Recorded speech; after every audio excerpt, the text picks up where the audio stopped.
तो नमस्कार, स्वागत है आपका। यूपी पुलिस के दो सीनियर अधिकारी अब छुपते फिर रहे हैं अपने ही विभाग से, अपनी ही सरकार से, क्योंकि जो तलाशी अभियान है वो लगातार तेज हो गया, लेकिन मिल नहीं रहे। कौन नहीं मिल रहे? एसपी और डीआईजी लेवल के अधिकारी नहीं मिल रहे हैं। और ऐसे में सवाल सबसे बड़ा यही कि आखिर इनके खिलाफ कार्रवाई क्यों हो रही है, आखिर इनके पीछे ही इनका विभाग क्यों पड़ गया है। और इतने सीनियर लेवल के अधिकारियों के पीछे क्या कभी राज्य की पुलिस पड़ी थी?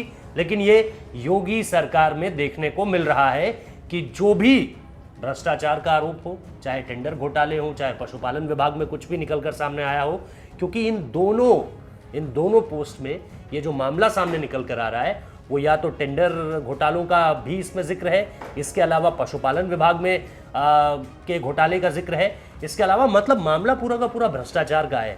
और जैसे ही भ्रष्टाचार का मामला उजागर हुआ, सरकार ने सीधे कह दिया पकड़िए और पकड़कर एक्शन लीजिए।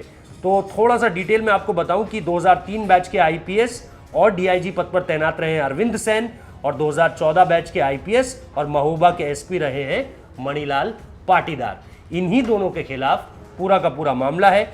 अब दरअसल ये जो पहला मामला है अरविंद पर, वो पशुपालन विभाग में टेंडर के नाम पर ठगी और भ्रष्टाचार के मामले में लखनऊ के हजरतगंज का पूरा मामला है। 13 जून को मुकदमा दर्ज हुआ था और एसटीएफ ने जांच में दोषी पाया बाकायदा।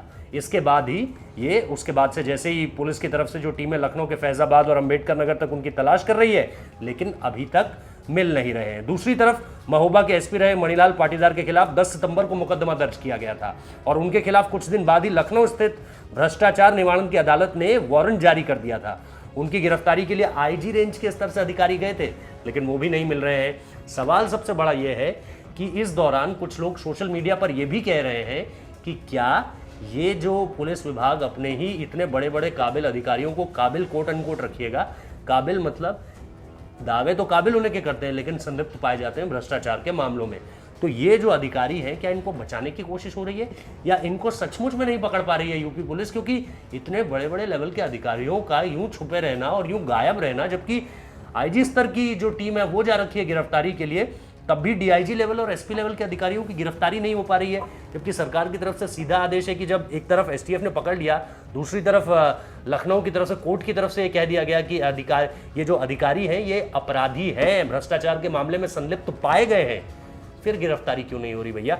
तो ये दरअसल एक बड़ा सवाल है। लेकिन ये एक बड़ी खबर इसलिए भी है क्योंकि इतने बड़े लेवल पे अधिकारियों की पहले तो जांच करवाना, हमारे देश में आपको पता है खाकी वालों के खिलाफ जांच, इससे मुश्किल काम नहीं होते। शायद कुछ 2-4 ही गिने चुने मुश्किल काम होंगे। खाकी और खादी के खिलाफ जांच करवाना, इससे मुश्किल काम नहीं है हमारे देश में कुछ। लेकिन जांच हुई, उसके बाद दोषी भी पाए गए, अब गिरफ्तारी का इंतजार है। बहुत बहुत शुक्रिया इस वीडियो को देखने के लिए। लाइक कीजिए, कमेंट कीजिए, शेयर कीजिए, हमारा चैनल सब्सक्राइब करना मत भूलिए।